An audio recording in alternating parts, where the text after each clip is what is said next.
오늘은 이제 달마 무심론 45쪽이고요.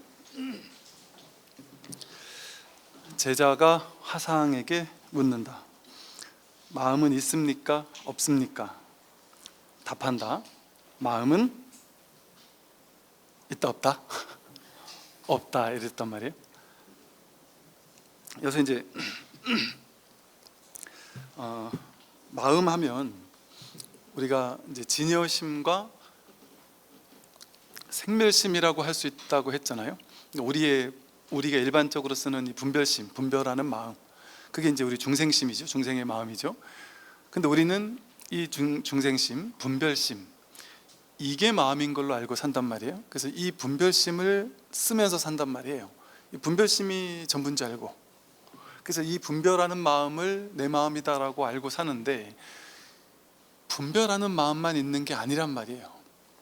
가만히 잘 살펴보면 분별하는 마음이 일어나기 이전에, 그 두 번째 짤이 떨어진 분별하는 마음이 일어나기 이전에 이 첫 번째 짤이 먼저 있는 마음이 있단 말이에요.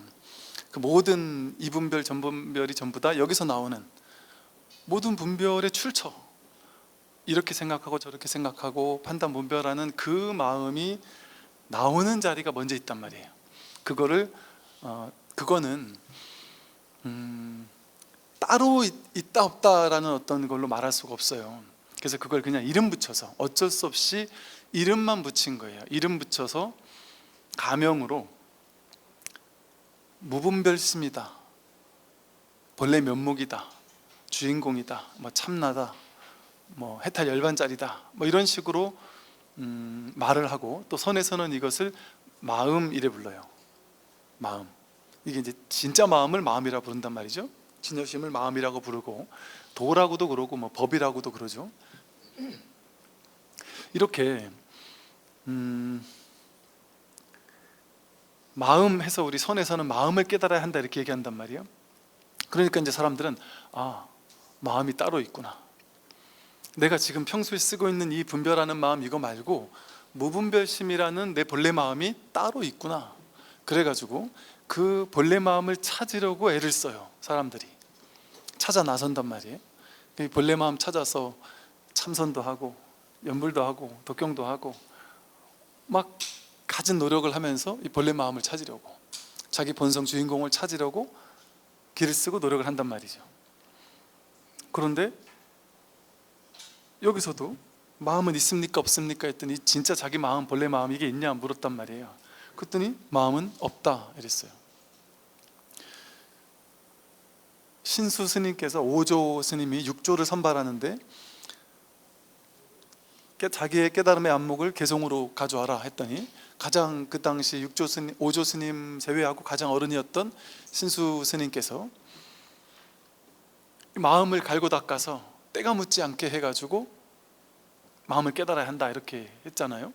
근데 6조 스님이 본래 무일물, 마음이라는 건 따로 거울이라는 대가 없다, 한 물건도 얻을 바가 없다, 마음이라고 할 만한 뭔가를 닦기는 무슨 마음을 닦느냐, 그 마음이란 뭔가가 따로 없는데, 그렇게 본래 무일물을 설했단 말이죠.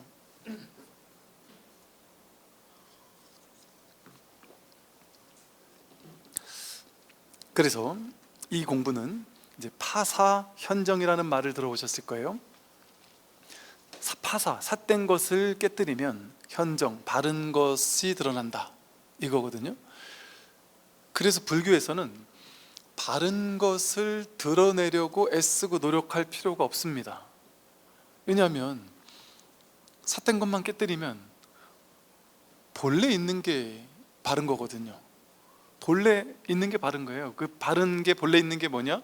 늘 있는 이 마음이란 말이에요. 우리의 본래 마음, 진여심이 늘 본래 있는 거란 말이에요. 이건 찾는 게 아니에요. 찾으려고 하는 이게 그 마음인데, 보이는 것도 아니고 만질 수도 없고 모양이 있는 것도 아니고 크기가 있는 것도 아니고 육근의 대상이 아니란 말이에요. 대상인 경우에는 볼 수 있잖아요. 주간의 안근이 색경을 볼 수 있잖아요. 봐서 불성 찾았다 이렇게 볼 수 있는 게 아니란 말이에요. 불성의 소리를 들었어 이럴 수 있지 않단 말이에요. 불성 냄새 맡았다, 불성은 맛봐봤다, 찍어 봤다, 불성을 만져봤다, 불성을 생각해서 알았다, 의식으로 알았다, 이렇게 할 수 없단 말이에요. 이거 대상이 아니기 때문에. 대상이면 둘로 나뉘는 거잖아요. 주관과 객관이 둘로 나뉘어서 내가 주관이 저쪽에 있는 대상을 찾아다니는 거잖아요. 그래서 이건 대상으로 바깥을 향해 찾아 나선다고 찾을 수가 없단 말이에요. 이것은. 그럼 어떻게 하면 되느냐? 본래 자기가 부처란 말이에요. 내가 야, 불성 도대체 어디 있지? 찾아 나서 가지고 결국 찾고 나서 해결되는 게 아니라 찾아 나서고 있는 이놈이, 이 마음이 불성이구나. 이 회광반조한다 그러잖아요. 문득 딱 돌이켜서 이 찾고 있는 이 마음이네. 그래서 분별심만 끌려가지 않으면, 분별심에만 우리가 따라가지 않으면, 분별하는 마음의 실체만 여실하게 우리가 깨달으면 분별에 끌려가지 않는단 말이에요. 여러분, 분별에 끌려가지 않으면 분별을 마음껏 활용은 하되, 좋다 나쁘다 옳다 그르다 맞다 틀리다 분별할 거는 다 하되, 분별할 거는 다 하되 그 분별이 실체가 아니구나, 공하구나, 진실한 것이 아니구나, 인연 따라 거짓으로 잠깐 이런 모습을 드러내고 저런 모습을 드러낼 뿐이구나, 이렇게 분별을 마음껏 써먹긴 하되 그게 허상인 줄 알고 공상인 줄 알고 그러고 분별을 쓰게 된다면, 분별에 속지 않는다면 남은 건 이 참된 법 하나밖에 없단 말이에요.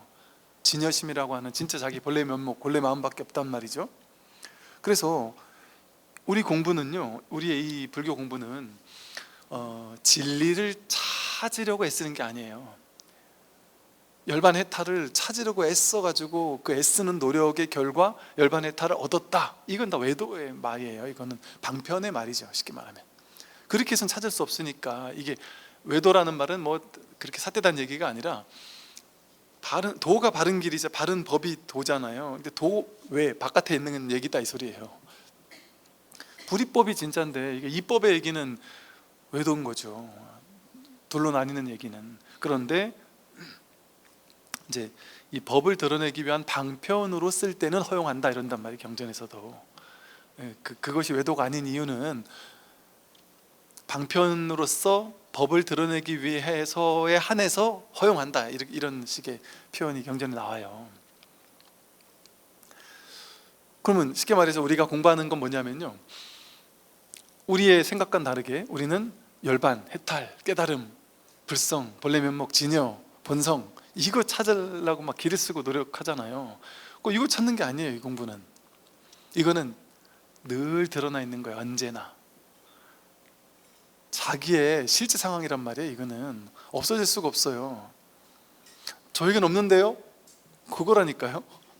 저는 못 찾았는데요? 그거니까 없을 수가 없단 말이에요. 늘 쓰고 있는 본래 마음인 거예요. 다만 이게 우리가 이제 왜 어렵게 느끼냐 하면, 우리는 익숙하게 어릴 때부터 지금까지 살아오면서 우리가 내 평생 해왔던 일이 뭐밖에 없느냐?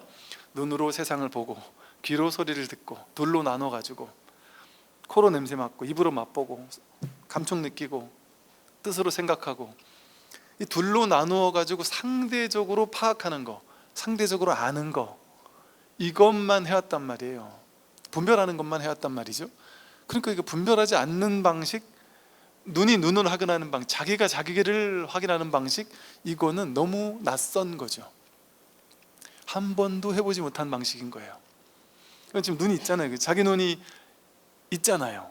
근데 자기가 자기 눈 지금 볼 수 있습니까? 거울 꺼내지 말고. 거울 꺼내지 않고 여러분 지금 여러분 눈 볼 수 있습니까? 못 보잖아요. 그죠? 근데 눈은 못 봐요. 그죠? 눈은 못 보는데 눈이 없습니까? 있죠. 눈이 어떻게 있는지 어떻게 알아요? 저를 보고 있잖아요. 그죠? 이걸 보고 있잖아요. 이걸 보고 있으니까 이걸 통해서 여러분 눈이 드러나잖아요. 안 그렇습니까? 이걸 통해서도 눈이 드러나잖아요. 부처님을 통해서만 눈이 드러납니까? 화장실에 똥에서 김 모락모락 올라가는 거, 그걸 봐도 거기 자기 눈이 확인되잖아요. 뭘 봐도. 대상 경계 따라가는 게 아니고, 우리가 대상 경계를 따라가서 나쁜 경계는 버리고 좋은 경계를 찾는 거, 외도는 버리고 악마는 버리고 부처리를 찾는 거, 그러니까 거룩한 부처님 상을 보고 거기에 귀의하고, 이게 불교가 아니란 말이에요. 그거는 대상 쫓아가는 거잖아요. 근데 외도를 바라보는 거기에 법이 있고 부처를 바라보는 거기에 법이 있단 말이에요. 그러니까 그 대상을 쫓아가면은 그 분별되는 대상이지만, 옳고 그르고 맞고 틀리고 이런 대상이 둘로 나뉘지만, 그 당처로 가면 다르지 않단 말이에요. 다르지 않은 하나가 확인된단 말이죠.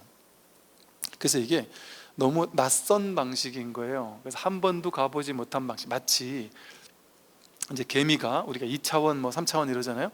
개미가 그냥 이렇게 딱 선 라인 하나가 있다고 쳐보잔 말이죠. 그럼 그 선 위로만 개미는 앞으로 뒤로 가는 거 외에는 해본 적이 없다. 예를 들어 이 한 길 선밖에 없어서 선으로만 왔다 갔다 하던 존재가 있어요.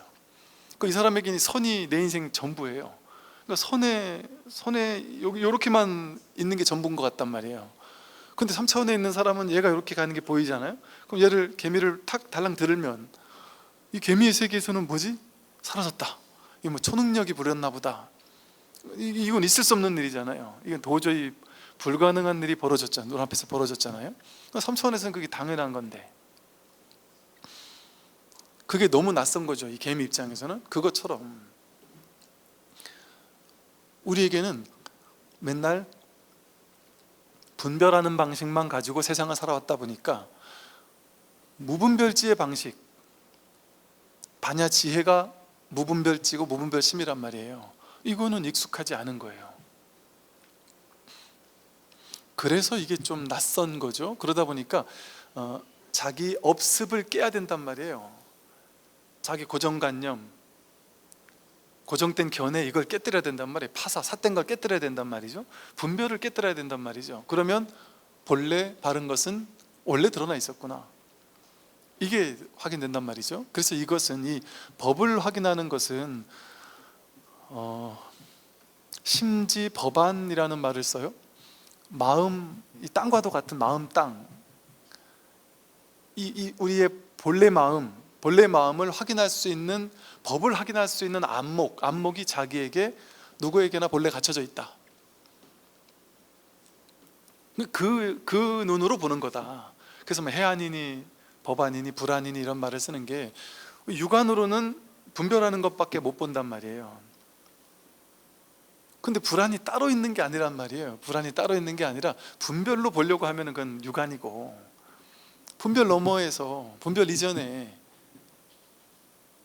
눈이 눈을 보는 방식으로 하나가 하나를 확인하는, 법이 법을 깨닫는 이 불이법의 방식, 여기에 그냥 문득 눈을 뜬다.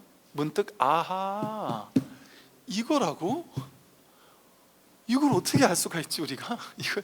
이거를, 이 너무 낯선 방식이라 이거를 확인하고 나면 이건 뭐 내가 말을 할 수도 없고, 뭐 한편으로는 야, 이렇게 간단하고 쉬운 거였어 싶은데, 그럼 이거 모를 사람이 없는데, 이거 누구나 내가 금방 얘기해주면 다 알 건데 싶단 말이에요. 그럼 얘기해 줘 본단 말이에요. 얘기하면 금방 알 것 같아. 너무 쉽게 느껴져서. 근데 막상 얘기해주면 뭔 소리 하는 거야? 이렇게 듣는단 말이죠. 그래서 한번 이게 이 법을 확인할 수 있는 안목이 한번 열리게 되면, 견처가 한번 열리게 되면, 그랬을 때 그냥 너무 자연스러운 말이란 말이에요. 당연한 말이에요. 그래서 이 마음은, 우리가 이 마음을 쓰고 있으면서도 이게 생긴 게 없어요. 여러분 지금 숨 쉬고 있잖아요. 마음이 숨 쉬고 있단 말이에요. 내가 숨 쉬는 거 아니잖아요. 그냥 저절로 숨 쉬어지잖아요. 밥 먹는 거, 소화하는 것 내가 하는 게 아니잖아요. 저절로 소화되고 있잖아요. 제가 하는 말 듣는 거, 내가 듣는 거면 듣지 말아 보세요. 여러분 듣지 말아 보세요. 제가 지금 무슨 말을 할게요? 듣지 말아 보시란 말이에요. 안 된단 말이죠. 듣지 않는 게 내 마음대로 안 돼요. 이 듣는, 이게 법이 듣는단 말이에요. 자기 본래 마음이 듣는단 말이에요. 마음이 듣고 마음이 보고 마음이 이렇게 살아가고 있단 말이에요. 근데 마음 위에다가 우리는 덧대어가지고, 더 씌워가지고 자기 분별을 더 씌우죠. 명과 상, 이름과 모양을 거기다 개념을 입혀서 더 씌워서 그걸 재해석해서 바라보는 거예요. 이거 그냥 보는 거예요. 그냥 있는 그대로를 있는 그대로 볼 수 있단 말이에요. 정견으로 있는 그대로를 있는 그대로 본다는 것은 과거로 보는 게 아니에요. 과거에 배워왔고 들어왔고 과거에 이건 물병이야라고 배웠던 그것은 명과 상이라 그랬잖아요. 명, 모양에 대한 상, 모양에 대한 명, 이름이잖아요. 이름명. 물병이라는 게 이름이죠. 이렇게 생긴 거는 물병이라고 이름 부르자 한 게 명상이거든요. 이게 과거에서 나온 거잖아요. 과거에 어느 때 살아오면서 배웠던 거잖아요. 그러니까 있는 그대로 있는 그대로 보는 건 과거에 배웠던 걸 가지고 이걸 재해석해서 보는 게 아니에요. 그러니까 지금이에요. 지금 이거 안 봅니까? 옆에 사람, 아니 여러분 자신이 여러분 이렇게 손을 이렇게 끌고 보면, 이렇게 때려 보면 이게 안 느껴지냔 말이에요. 느껴진단 말이에요. 근데 이렇게 끌었을 때, 한 대 딱 때렸을 때 이게 느껴진단 말이에요. 근데 이걸 가지고 해석하지 않고 그냥 알아차려지는 게 먼저 있잖아요. 내가 내 손으로 오른손으로 왼손을 끌었어, 간질렀어, 뭐 이런 생각 해석 붙이지 않고, 이걸 손가락이라는 해석도 붙이지 않고 그냥 일어나고 있는 일을 그냥 아는 마음이 먼저 있잖아요. 그게 진짜 우리 본래 마음이잖아요. 나머지는 다 두 번째 재해석된 마음이죠. 내가 살아가면서 배우고 익혔던 그 업습 가지고 재해석해서 바라보는 거죠. 근데 있는 그대로를 있는 그대로 보는 것은 배울 필요가 없죠. 배울 필요가 없잖아요. 지식 같은 건 배워서 알아야 되는데 배울 필요가 없어요. 갓난아기에게도 100% 주어져 있죠. 갓난아기 앞에 이걸 이렇게 들이대면 이걸 안단 말이에요. 이걸 본단 말이에요. 이걸 아는 마음이 딱 이걸 비추는 마음이 있단 말이에요. 그 갓난아기는 이게 물병이라고 이름 붙일 수는 없지만, 이게 뭔지 이런 걸 알고 모르고 이런 건 없지만 본래 주어진 마음이거든요. 눈으로는 본다, 보는 걸 비춘다. 귀로는 들리는 소리를 비춘다. 코로는 냄새 맡는 걸 비춘다. 입으로는 건 맛보는 걸 비춘다. 몸으로는 감촉 느끼는 걸 비추고, 생각은 생각의 내용물, 온갖 생각 분별들을 이렇게 비추고 있잖아요. 알아차리고 있잖아요. 그 알아차리는 마음 있잖아요.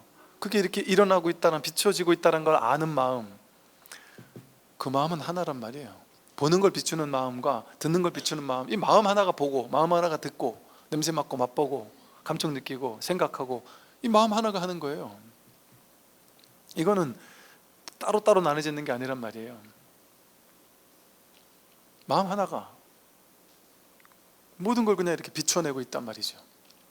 근데 우리는 그 두 번째 딸에 떨어진 마음을 가지고, 생각을 가지고 재해석해서 자기에게 재해석된 세상을 만나잖아요. 우리는. 그러니까 내가 해석한 세상 있잖아요. 여러분이 살고 있는 세상, 그 세상은 이 우주에 그거 하나밖에 없어요. 나에게 연기된 세상이에요. 나의 분별심이 만들어낸 내 세상인 거예요. 자기가 만든 세상. 거기는 자기만 거기 살아요. 자기 혼자 거기 사는 거예요. 그러니까 내가 죽으면 어때요? 내가 만든 그 허상의 세계도 같이 죽죠. 내가 만든 거니까. 그러니까 내가 죽으면 내가 알고 있는 그 세상도 같이 죽는 거예요. 내가 알고 있는 그 세상은 내 머릿속에, 내 분별 속에만 있으니까요. 그래서 이 마음은 이렇게 우리가 늘 쓰고 있으면서도 모양이 없어요. 여러분 이거를 지금 보고 있잖아요. 보고 분별하는 거는, 어떤 사람은 스님 저런 것 좀 하지 마라, 좀 자세히 좀 알려줘라, 이런 사람도 있을 것이고, 스님 그 물병 말고 다른 걸 좀 들어주세요 하는 사람도 있을 것이고, 그러니까 저마다 뭐 이거에 대한 자기의 이미지는 다르겠지만, 그 이미지는 다르죠, 그죠? 그런데 우리 모두가 여기서 하나의 마음, 요 앞에 계신 분, 저 뒤에 계신 분 모두가 하나의 마음을 써서 지금 이걸 보고 있잖아요. 그 마음이 하나라는 걸 아시겠어요? 둘이 아닌 하나의 마음이 먼저 있다니까요. 이 마음 하나가 본래 면목 주인공 일심하는 이 한 마음, 이 마음 하나가 이걸 첫 번째 자리에서 먼저 본다니까요. 이 마음을 써서 보살님도 이걸 보고 저 뒤에 계신 분도 이걸 본다니까요. 그 마음 하나, 그걸 부처라고 하고 본래 면목이라고 주인공이라고 불성이라고 한 거예요. 그러니까 마음은 두 개, 세 개로 나뉠 수가 없어요. 이 마음은 색깔이 있는 것도 아니고 모양이 있는 것도 아니고 크기가 있는 것도 아니고 내 몸 안에 있는지 밖에 있는지도 알 수 없단 말이에요. 없다라고 하려니까 없다고 할 수가 없어요. 찾아보니까 없단 말이에요. 찾아보니까 도저히 찾을 수가 없어요. 이건 찾을 수가 없어요. 그러니까 없는 것 같아요. 근데 없다고 하려니 이렇게 살아있단 말이에요. 눈이 없냔 말이에요. 눈은 아무리 찾아도 없잖아요. 내 눈 아무리 찾아도 없는데 없다고 하려니 이렇게 내 눈이 확인되잖아요.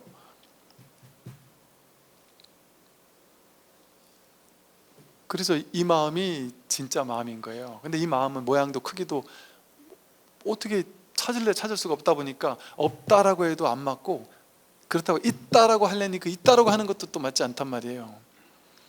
그래서 이건 중도로 설할 수밖에 없어요. 있는 것도 아니고 없는 것도 아니다. 그 얘기가 나와요. 이제 나에게 마음은 없다 이랬단 말이에요. 그런데 나에게 마음은 없으나 볼 수도 있고 들을 수도 있으며 느낄 수도 있고 알 수도 있다 이랬습니다. 나에게 마음은 없는데 보잖아요. 이렇게 듣잖아요. 느끼잖아요. 알잖아요. 알고 모르고 하잖아요. 그게 마음이란 말이에요. 없는데 이렇게 작용한단 말이에요. 마음은 찾으려 하면은 찾을 수가 없는데 이렇게 작용하는 걸 통해서 보고 듣고 느끼고 아는, 이 작용하는 걸 통해서 이걸 없다고 할 수 없는, 그러니까 진공 묘유 이랬단 말이에요. 진짜로는 공한데 묘하게 있다, 이렇게 표현을 한단 말이에요.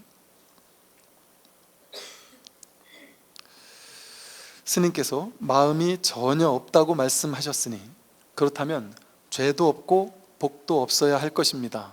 그러나 어찌하여 중생들은 육도에 윤회하면서 삶과 죽음이 끊어지지 않는 것입니까? 이렇게 물어봤어요.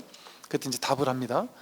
중생은 허망하게 헤매면서 마음 없는 가운데 헛되이 마음을 만들어내고 여러 가지 업을 지으며 헛되이 집착하여 있다고 여긴다. 그런 까닭에 육도 윤회하며 삶과 죽음이 이어지는 것이다. 비유하면 사람이 어둠 속에서 나무 등걸을 보고 귀신으로 여기고 새끼줄을 보고 뱀으로 여겨서 두려워하는 것과 같다. 중생의 허망한 집착이 이와 같아서 마음 없는 속에서 마음이 있다고 허망하게 집착하여 여러 가지 업을 지으니 육도에 윤회하지 않을 수 없는 것이다. 만약 중생이 대선지식의 가르침을 만나 선을 통해 마음 없음을 깨달으면 모든 업장이 전부 남김없이 소멸하고 생사윤회가 곧장 끊어진다, 이렇게 말했잖아요. 달마 스님이. 중생이 이 선지식의 가르침을 만나서 선을 통해 마음 없음을 깨달으면 모든 업장이 남김없이 소멸되고 생사윤회가 곧장 끊어진다. 근데 보세요. 이게 우리가 왜 있다고 하느냐, 없는데도 불구하고 이 삶과 죽음이 왜 있고 죽음이 왜 있고 죄와 복이 왜 있고 윤회하는 게 왜 있느냐 이렇게 물어봤단 말이에요. 그랬더니 이렇게 말하죠. 중생은 본래 있는 게 아닌데 죄와 복이 따로 있는 게 아니에요. 윤회가 따로 있는 게 아니란 말이에요. 근데 중생은 허망하게 헤매면서, 허망하게 헤매니까 가짜로 있단 말이에요. 중생에게는 헤매면서 마음이 없는 가운데, 분명히 없는 가운데 헛되게 마음을 만들어냈단 말이에요. 자기가 분별하는 마음 만들어냈지만 그게 진실이 아니잖아요. 자기 분별 속에만 있는 마음, 자기 분별심이지. 근데 그 자기 분별하는 마음을 만들어내놓고 그게 진짜 내 마음이다, 그게 진짜다, 실제한다, 그래서 나는 맞고 너희는 틀렸다, 이런 식의 자기가 만드는 걸 만들어냈단 말이에요. 그러니까 나는 옳고 너는 틀렸어, 나는 선이고 너는 악이야. 이런 게 실제가 있습니까? 세상에? 정말 선이 있고 악이 있나요? 본래 그런 게 없잖아요. 세상에는 그런 거 없어요. 따로 정해진 선악이라는 게 없어요. 옳고 그름, 맞고 틀림, 너, 나 이런 게 없단 말이에요. 원래는. 근데 중생이 허망하게 헛되이 마음을 만들어내가지고 그 마음 분별을 가지고 옳고 그르고 선과 악 이런 걸 자기가 만들어낸 거예요. 그러니까 자기가 만들어내니까 자기가 나는 죄를 졌어 이걸 만들어냈단 말이에요. 정말 죄 진 게 없는데 나는 복을 졌어, 이렇게 나는 복 많은 사람 이런 걸 만들어냈단 말이에요. 내가 나 이 사람을 사랑하는데 동시에 저 사람도 사랑해. 그 양다리를 거쳤단 말이에요. 뭐 그러다가 또 더 나쁜 사람은 저쪽에 쓰리다리를 거쳤어요. 예를 들어. 그리고 뭐 두 집 살림을 산다. 예를 들어 이 집 살다가 몰래 저 집 살다가 예를 들어 그랬다. 어쨌든 이게 두 다리 세 다리 걸치고 하면 이 사람들이 이걸 알면 얼마나 충격을 받아요. 이게 천하의 나쁜 놈 아니에요. 천하 죽일 놈 아니에요. 양다리 걸치는 것들은 우리는 천하의 나쁜 놈 절대 악 이렇게 생각한단 말이에요. 근데 그게 절대 악일 수가 있어요? 그럴 수 없죠. 일처다부제 일부다처제 뭐 이런 데 가면 그 능력 있는 사람인 거예요. 그럴 수 있는 거죠. 그냥 우리나라도 불과 여러분들 아버지나 할아버지쯤 때만 가도 희한하네. 전 천도제 하다 알았다니까요. 옛날에 천도제 하다 보니까 증조쯤만 넘어가면 할아버지 한 명이 할머니가 두 분, 세 분인 경우가 많아요. 근데 그럼 이분은 이혼하시고 다시 사셨나 보네요. 아니, 그냥 같이 사신 분들이 우리 위에도 계셨다니까요. 그렇게 멀지 않은 시대에. 그러니까 이것처럼 자기 관념에서 만드는 거죠. 한 사람이 두 사람을 동시에 사랑하는 건 나쁜 거야. 그 나쁘다 옳다라는 건 문화, 관습, 전통 이런 것들이 만든 거죠. 그러니까 이 나라에선 맞은데 저 나라에선 틀리잖아요. 그럼 그걸 진리로 봤을 때 진짜로 옳고 그런 게 있습니까? 제사를 지내는 게 옳고 안 지내면 틀릴까요? 그럼 우리나라나 동양 이쪽 사람은 다 옳은데 서양 사람은 다 틀렸게요? 다 천하의 호래 자식들이게 부모님 제사도 안 지내니까? 그리고 교회를 믿으면 다 나쁜 사람들인가요? 제사 안 지내니까?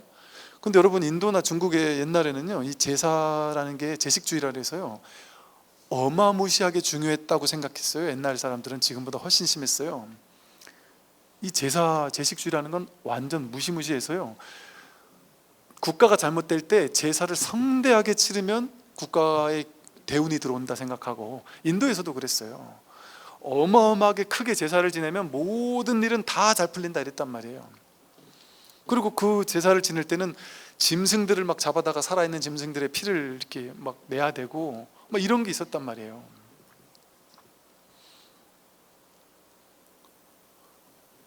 그게 옳다고 생각했단 말이에요. 그건 너무나도 큰 중차대한 진리였단 말이죠.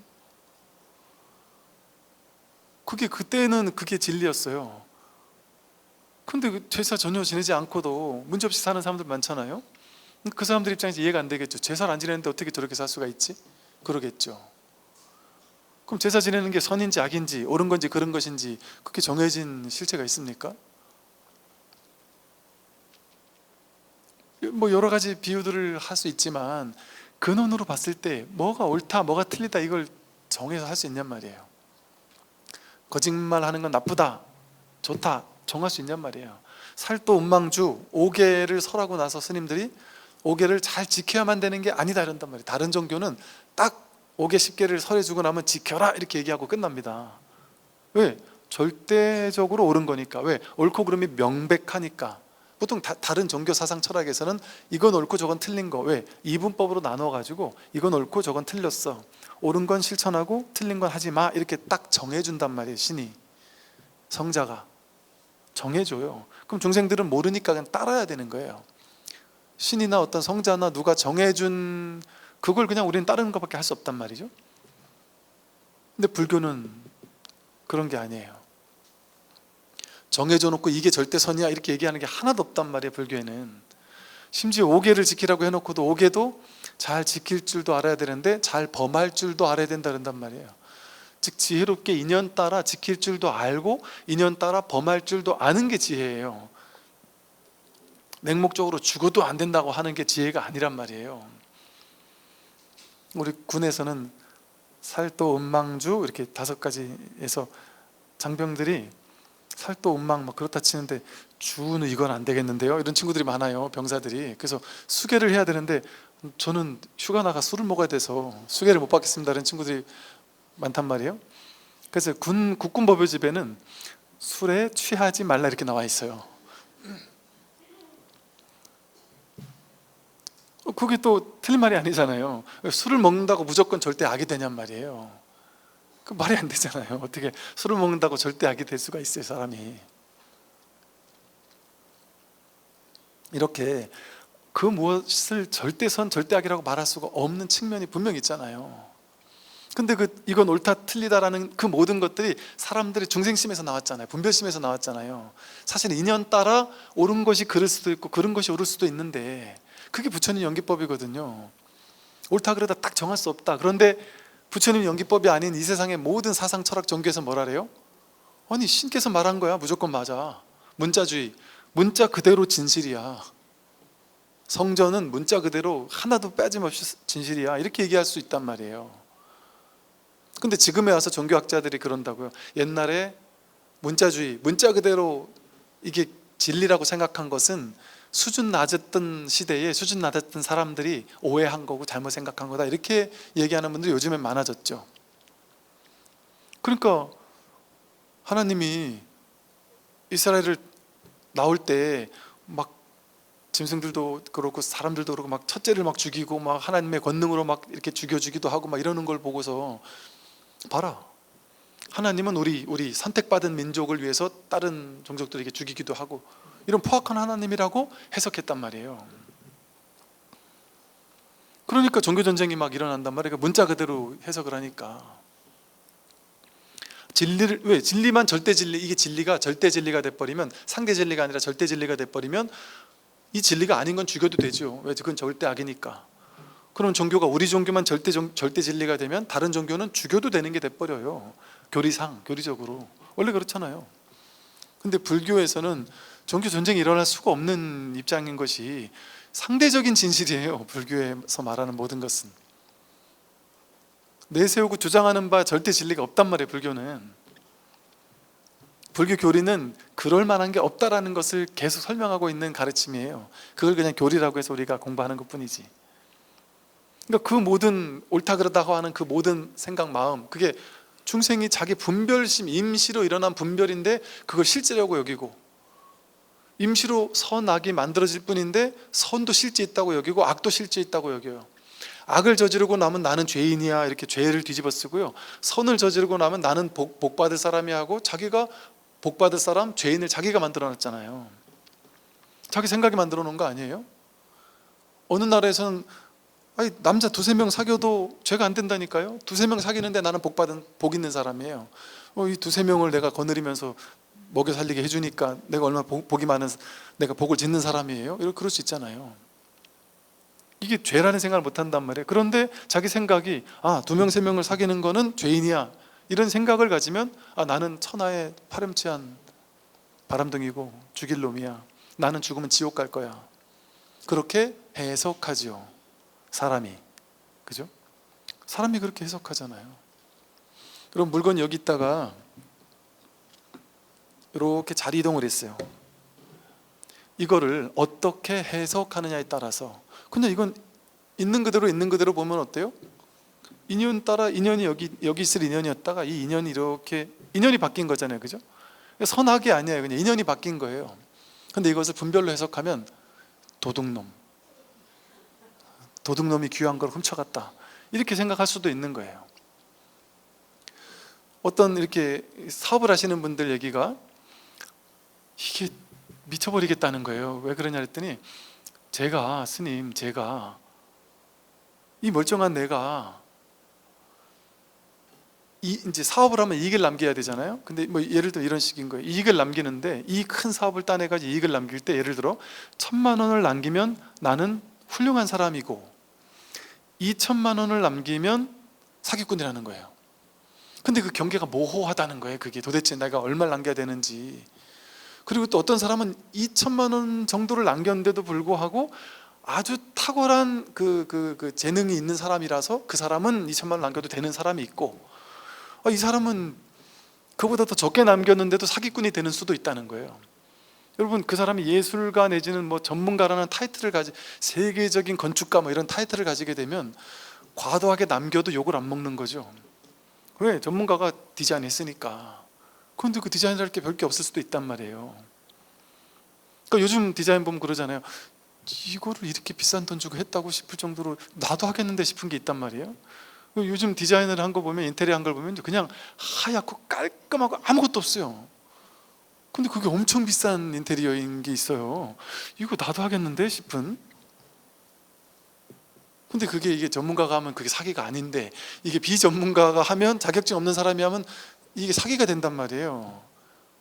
그러면 사업하는 사람들이 깝깝한 거예요. 이게 나는 내 기술에 자신감이 있어가지고 자신만만하기 때문에 난 이만큼 받아도 된다고 생각해서 그걸 받았는데, 남들은 네 같은 게 요새 사기쳤냐 이렇게 할 수도 있단 말이죠. 그럼 도대체 얼마를 내가 먹어야 사기꾼인지 안 먹은지를 이거 대놓고 할 수가 있을까요? 이게 애매한 거예요. 세상 자체가 본래 그렇지 않습니까?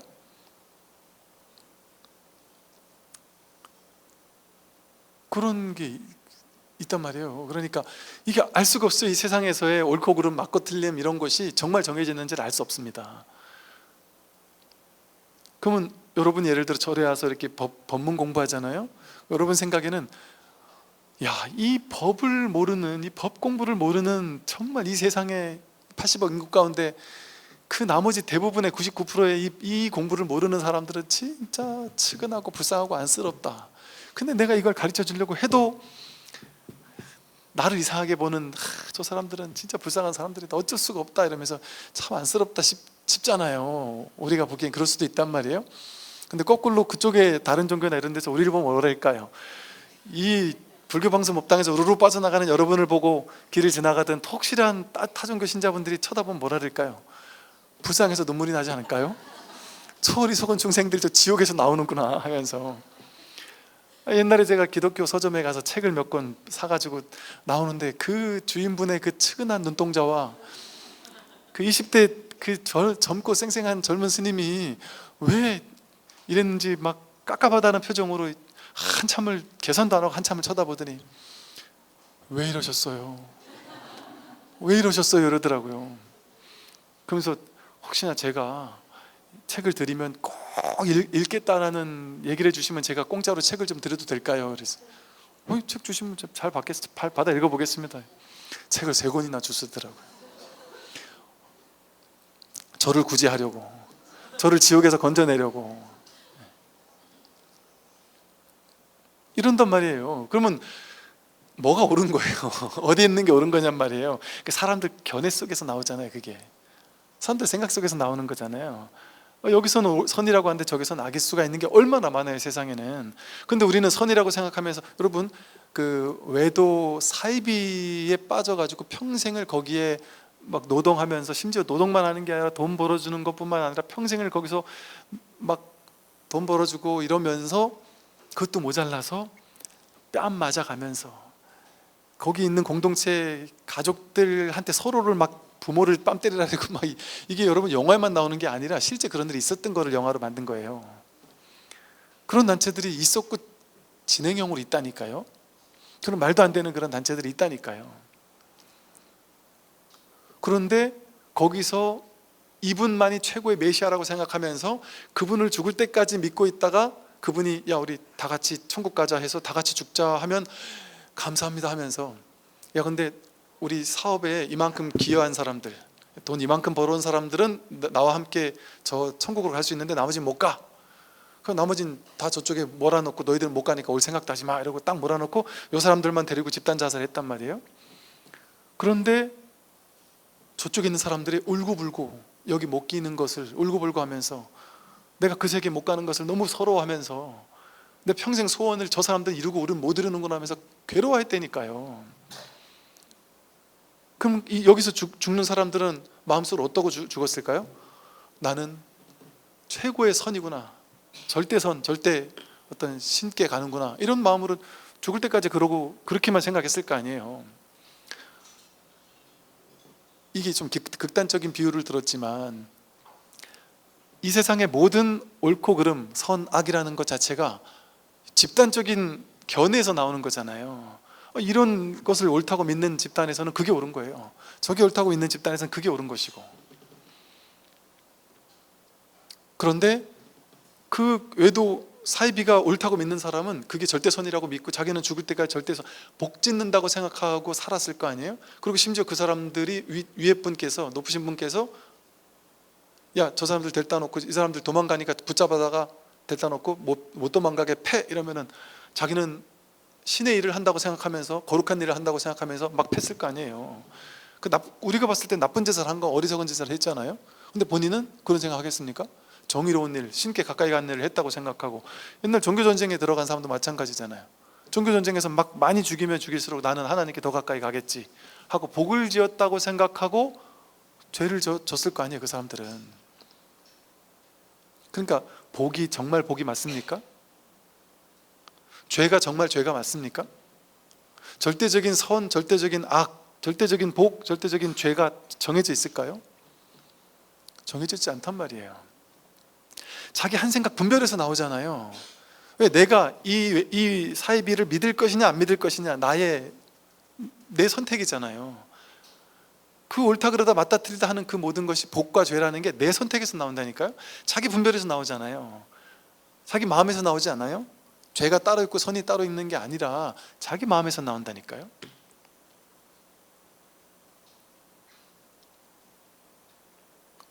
얼마나 허망한 일이에요? 근데 우리가 이 진실에 눈을 뜨지 못하고 이 진실을 모르고 있으면 사기꾼한테 당하기 너무 쉽죠. 왜 훌륭하신 분들은 자기가 내가 선악을 관장한다, 주재한다, 나는 알고 너희들은 모른다. 우리는 모르니까 제가 올바른가요? 내가 죄가 있나요 없나요?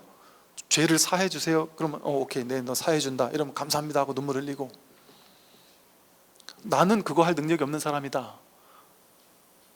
저분이 선과 복의, 죄와 악의 관장자다 이렇게 생각하면, 주관자다 이렇게 생각하면 우리는 거기 휘둘리는 존재밖에 안 되잖아요, 죽을 때까지.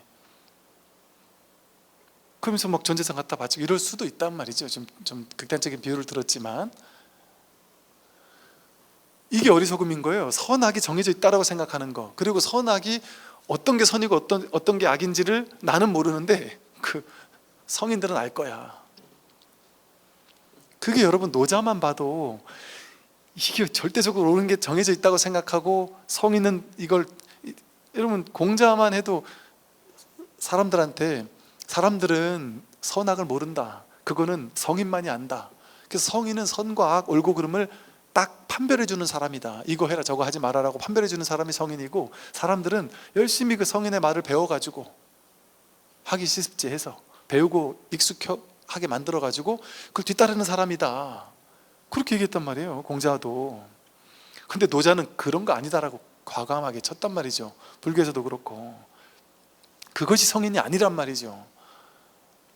본래 선악이 정해져 있지 않구나, 인연 따라 왔다 가는 것이구나, 그게 다 자기 마음에서 드러나는 것이구나라는 것을 통찰하게 만들어주는 게 진짜 지혜란 말이에요. 그러면 누군가한테 굴복하게 만들지 않아요. 종속되게 만들지 않아요. 자기가 부처가 되도록 하는 거지. 자기 부처를 일깨워 주는 거지. 누군가에게 이렇게 그러니까 불교에서는, 이 마음 공부에서는요, 뭐라 그러죠, 이렇게 절대적으로 복종해야만 하는 절대자 내지는 이런 게 있을 수가 없어요. 그러니까 우리가 생각하는 우리 불교의 올바른 스승들의 이미지가 어때요? 막 엄청나게 권위가 있어서 막 이래라 저래라 하고 막 죄와벌을 주고 막 이러는 존재가 아니잖아요.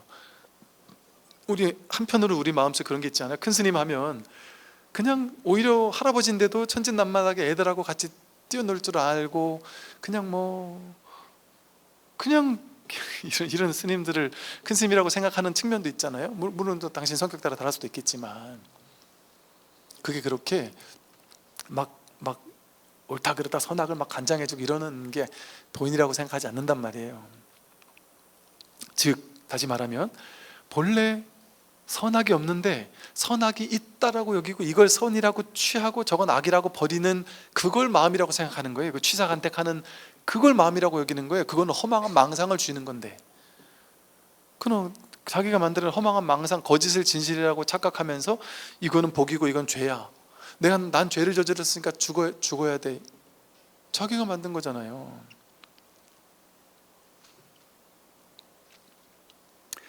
보세요. 이제 대표적으로요. 뭐 부모님이 돌아가셨거나 자식들이 뭐 이렇게 어떻게 죽게 되었거나 가장 사랑하던 사람이 이렇게 죽게 되는 일을 경험했을 때 그 남은 가족들은요, 전부 다 똑같은 엄청난 죄의식에 시달려요. 공통적으로.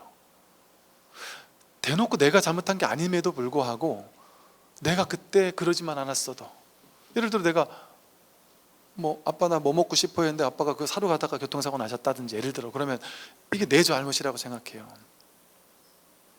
또 어떤 일, 누가 이렇게 그런 일이 됐어도, 야 내가 그때 좀만 더 관심을 가져줬으면, 좀만 더 챙겼으면, 그 힘든 걸 좀 더 내가 좀 관심 가져주고 직장생활보다 좀 더 내가 얘한테 더 관심을 기울였으면, 내지는 부모님이 돌아가실 때 내가 그 곁에서 그래도 있어줬으면, 좀 더 좋은 병원에 좀 더 모시지 못한 것에 대한 막 후회가, 원망, 이런 것 때문에 다들 공통적으로 죄의식을 안고 있거든요. 근데 그분들은 그 죄의식을 실제라고 여기면서, 내가 실질적인 죄인이라고 여기면서 우울하게, 괴롭게, 참담하게 살아가고 계시는 분들이 많았어요. 그럼 그분들 표정을 보면요, 요만큼의 웃음기가 없어요. 그러면서 웃어서는 안 된다고 생각하게 철저하게 체화되어 있어요. 웃어서는 안 된다, 나는 죄인이기 때문에. 계속 이러고 사는 거예요. 이게 그나마로 내가 속죄하는 작은 일이라고 생각하면서, 그래서 계속 부정적으로 인상 쓰면서 살아요. 울면서. 제가 이제 방편으로, 그 본인이 만든 거잖아요. 그 본인이 만든 분별이란 말이, 그 죄의식 또한, 그 죄의식을 내려놓게 하기 위한 방편으로 이렇게 말씀을 드리죠. 당신은 자기 자신을 너무 오만함이 많으시다. 내가 잘못해가지고 저 사람이 죽었다? 당신은 그렇게 힘이 없다. 우리에게 그런 힘이 없어요. 사람을 살리고 죽이는 힘이 우리에게 없단 말이에요. 즉, 인연이 허락하지 않으면, 우주 법계가 허락하지 않으면 꽃 한 송이도 피어날 수 없어요. 여러분이 밥 한 끼 먹을 수 없어요. 인연이 허락하지 않으면. 내가 사는 게 아니라니까요. 이 온 우주법계 전체가 살리고 있기 때문에 우리가 그 덕택에 살고 있는 거예요. 덕분에 살고 있는 거예요. 내가 잘나서 사는 게 아니에요. 매 순간 회사 회장이라고 해서 내가 잘나서 그 회사가 회장이 된 게 아니에요. 모두가 연기적으로 인연법으로 온 우주 전체가 중중무진으로 그냥 돌봐줬기 때문에 이 일이 있는 것 뿐이거든요. 근데 우리는 어리석게도 그 연기법의 이 전체 작용을 모르고서는 자기가 했다고요? 자기를 내세워서 내가 했다고 생각해요. 내가 좀만 더 신경 썼으면, 그 예를 들어 누가 죽었다 하면 죽을 인연이 돼야지만 죽을 수 있어요. 우주 법계가 허락해야지만 죽을 수 있는 거지. 나 때문에 죽었다라는 말은 뭐예요? A라는 원인 때문에 A-라는 결과가 나왔다라는 걸 믿는 거잖아요. 불교 연기법에서는요, A라는 원인 때문에 A-라는 결과가 나왔다라는 이렇게 수직적인 연기법, 이게 없어요. 인과가 아니에요. 수직적 인과가 아니에요. 이것 때문에 이런 결과가 나왔다가 아니고, 무수히 많은 연기적 조건들, 중중무진의 연기적 조건들이 모여서 하나의 결과를 만들었다고 해서 집성제라고 한단 말이에요. 괴로움이 왜 생겼냐? 무수히 많은 것들이 집합해가지고, 집결해서 결집되어가지고 여러 가지 인연들이 모여서 이런 결과를 만들어냈다는 거예요. 지금의 괴로움을 만들어냈다는 거거든요. 그 사람이 지금 죽는 일이 일어났다는 거예요. 근데 어떻게 그게 내가 잘못해서 그래요? 그럴 수 없다니까요. 내가 잘하고 내가 잘못해서 내가 좀만 더 신경 썼으면 살았을 텐데 하고 후회해봐야 그게 무슨 의미가 있냔 말이에요. 그렇게 설명을 해서, 이건 내가 그렇다는 생각은 들겠지만 그건 자기 생각이고 자기 해석일 뿐이다. 그럴 수가 없다, 세상에. 연기법의 이치가. 그러니 내가 잘못했다는 그 죄의식에 평생 시달려 살지 말고 웃어도 됩니다. 그리고 내 사랑하는 가족이 먼저 떠났다면 마음으로 연결돼 있을 건데, 내가 우리 부모님이, 자식이 부모님 나 때문에 죽었다고 생각하면서 평생을, 남은 인생, 자식의 인생이 남은 인생 평생 괴롭게 사는 걸 원하겠습니까? 저승에 가서라도. 얘가 나는 있고 행복했으면 바랄 거 아니겠어요, 당연히. 그러니까 이렇게 우울하게 있는 것은 그분을 위해서도 정말 해서는 안 될 짓이고, 다 이제 지나간 거 내려놓고, 눈앞이 진실인데 그런 거 나 내려놓고 그냥 행복하게 해맑게 열심히 성실하게 다 리셋한 마음으로 그냥 새롭게 눈앞을 사십시오. 그렇게 얘기하면은 이런 식으로 얘기를 하세요. 스님 정말이세요? 정말이에요? 제가 그래도 될까요? 제가 웃어도 된단 말이에요? 제가 정말 마음을 내려놔도 될까요? 그래도 됩니다라고 얘기를 하면 어떤 분들은 막 너무 뭐랄까 참, 야 이분이 얼마나 그동안 힘들었을까, 얼마나 괴로워, 얼마나 아파했고, 그런데 또 어떤 분은 그런 얘기를 해요. 종교가 좀 다른 분이었는데 그 다니던 거기에 그쪽 종교 가서 물어봤더니 이게 뭐 이제 너가 이게 뭐 죄가 많아서 그렇다, 뭐 와서 뭐 해야 된다, 뭐 자꾸 이러니까 그 말 듣고 그걸 믿어가지고 내가 더 나쁜 놈이구나, 난 죽을 때까지 이제 이렇게 해야 되는구나, 참여하고 이걸 위해서는 뭔가 거기서 시키는 거 해야 되는구나, 이렇게만 생각하면서 계속 우울하게 살았다는 거죠.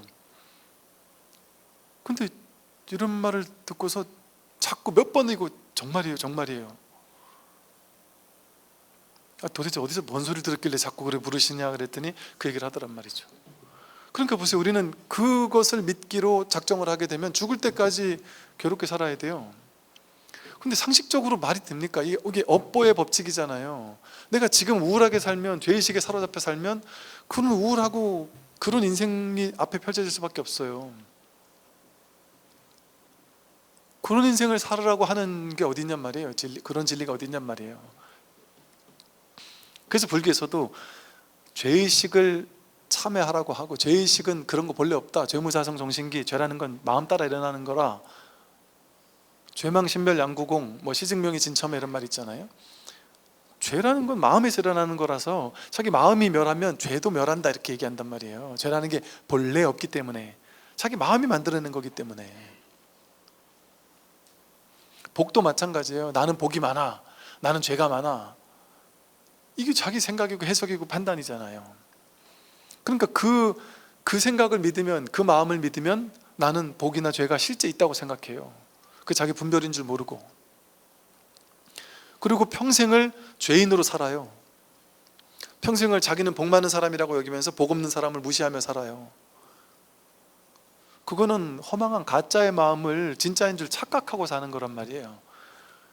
죄와 복이라는 게 어떻게 되는 거냐, 여기서 말하듯이 중생들은 허망하게 지혜롭지 못하니까 헤매면서 마음이 없는 가운데, 그런 마음 없단 말이에요. 분별하는 마음, 그게 진짜 마음이 아니란 말이에요. 무분별지가 진짜지. 그 분별하는 마음 진짜 마음 아니에요. 근데 이 마음이 없는 가운데 이 마음이 없는 줄도 모르고 자기 분별하는 마음, 그게 진짜 있다고 생각해서, 그걸 실제라고 생각해서 분별하는 마음이 만들어낸 죄와 복, 선과 악이라는 업장이 많다 적다라는 그런 자기 생각을, 허망한 자기 생각을 믿어가지고 헛되이 마음을 만들어내고, 여러분 다 그러잖아요. 나는 업장이 두터워서요, 나는 죄가 많아서요. 그거 어떻게 알아요? 여러분이 죄가 많은지 업장이 두터운지를 어찌 알겠냔 말이에요. 그 자기가 만들어낸 마음이에요. 자기가 분별로 만들어낸 마음이에요. 내가 잘났다 못났다 그런 거 없다니까요. 그 분별하는 마음이 없으면 여러분은 있는 이대로 완전한 부처예요. 내가 판단 분별하지 않으면 지금 하나도 생각하지 않고 하나도 해석하지 않고 그 어떤 생각도 일으키지 않으면, 아무런 생각도 일으키지 말아보세요.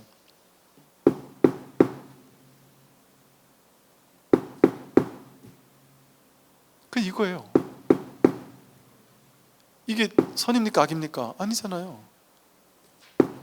이건 선도 아니고 악도 아니고 좋은 것도 아니고 나쁜 것도 아니에요. 그 이럴 뿐이지. 이런 일 뿐이란 말이 세상에. 남들이 나한테 야 이 나쁜 놈아 하는 것도 이거예요. 나쁜 놈아라는 모양 내용 따라가지 않으면 그냥 일어날 뿐이란 말이에요. 인연 따라 일어날 뿐. 그게 있는 그대로 보고 듣고 하는 거예요. 누가 나한테 너 잘못이 죄인이야 해도 그건 그렇다는 해석이고 판단이고 분별일 뿐이잖아요. 물론 그렇다고 해서 참여하지 말라는 말은 아니에요. 정말 잘못한 게 있다면 현실의 사법계라는 현실 세계도 무시할 수 없으니까, 인과의 세계 무시할 수 없으니까 잘못한 게 있으면 참여하고 탁 내려놓으라고 하죠. 계속 붙잡고 있는 게 아니다. 그래서 참여 기도는 빨리 하고 끝내라 이런 말도 하잖아요. 질질 죽을 때까지 참여하겠습니다. 큰일 날 소리예요. 죽을 때까지 참여 안 한다. 그건 바보 같은 소리예요. 짧게 하고 탁 끝내버려야지. 이게 이제 진실이에요. 근데 우리는 그 거짓된 분별하는 분별의 생각, 판단 분별을 진짜라고 믿으니까 마음이 없는 가운데, 이게 없는 마음이 없는데 완전 없지 않잖아요. 이렇게 아는 마음, 분별하지 않는, 여기 복이 있고 죄가 있어요? 없잖아요. 복도 없고 죄도 없어요. 그게 진짜란 말이에요. 그러니까 이 마음 없는 마음에는 죄와 복 이런 게 없단 말이에요. 근데 그게 마음 없는 가운데 헛되이 마음을 만들어냈잖아요. 자기가 분별을 만들어내고 분별을 하는 마음을 진짜 나라고 착각하고, 내가 분별을 일으켜놓고 분별하는 내가 있다고 또 분별을 일으켜놓고, 나는 분별해보니까 나는 나쁜 놈이야 해가지고 나쁜 놈이라는 프레임에 스스로를 가둬놓고, 나는 못난 놈이야 라는 프레임에 자기를 가둔단 말이에요. 그 무승자박이에요. 포승줄도 없는데 자기가 생각으로 분별의식으로 자기를 묶어가지고 자기가 거기 사로잡혀서 사는 것이죠. 이렇게 마음을 만들어내고 여러 가지 업을 지으면서, 그러면서 업 짓잖아요. 어떤 행동을 하고 나서 이건 복이야, 이건 죄야, 이거 자기가 만들잖아요. 어디 이상한 외도, 나쁜 놈들 외도 사이비 교주한테 찾아가서 자기 돈 전 재산 갖다 바쳐놓고 나는 이 세상에서 최고의 일을 했어 이러면서 최고의 복을 지었어 하고 갖다 준단 말이에요. 그거 가지고 나쁜 짓 하는지도 모르고. 근데 본인은 복을 줬다고 생각한단 말이에요. 마음이. 그 마음 허망한 가짜 마음이잖아요. 진짜가 아니잖아요. 근데 본인은 그렇게 생각할 수도 있단 말이죠. 그러니까 이게 나는 선업을 줬다고 생각했는데 사실은 악업일 수 있잖아요. 악업이라고 생각했는데 그게 선업일 수도 있어요. 또 나쁜 줄 알았는데 그게 좋은 일일 수도 있잖아요. 인생사 세용지 마라. 알 수 없잖아요. 좋다고 생각하는데 나쁠 수 있고 나쁘다고 생각하는데 좋을 수 있거든요.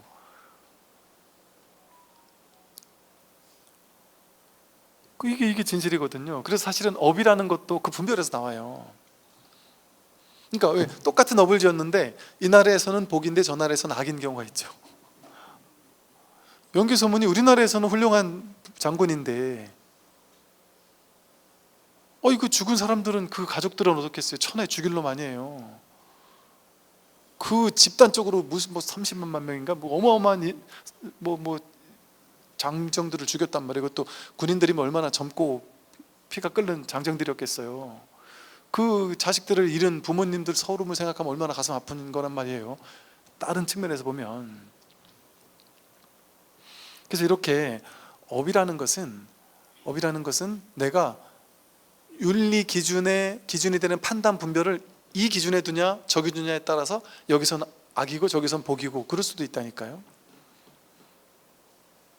그러니까 업이라는 게 실체, 고정된 정해진 실체가 있는 게 아니에요. 그래서 이런 말도 하는 거예요. 깨닫고 나면 한 방에 업장이 왕창 소멸된다는 방식으로 설명할 수 있단 말이에요. 그게 업이 진짜 소멸돼서 소멸되는 게 아니라 업이 소멸되는 효과랄까요? 업이 일어나더라도 거기 이제 더 이상 끌려가지 않는 거예요. 마치 저것과 비슷하죠. 이렇게 우리 악업을 지으면, 나쁜 짓을 하면 여기 이제 소금물이 쌓인단 말이에요. 나쁜 짓을 하면 소금물이 쌓여서 악업을 지은 건 언젠가 내가 다 소화해야 되잖아요. 그러니까 악업을 지을 때마다 소금물이 쌓이는데 이게 내가 지은 악업이니까 내가 다 먹어야 돼요. 선업을 지으면 설탕물도 쌓인단 말이에요.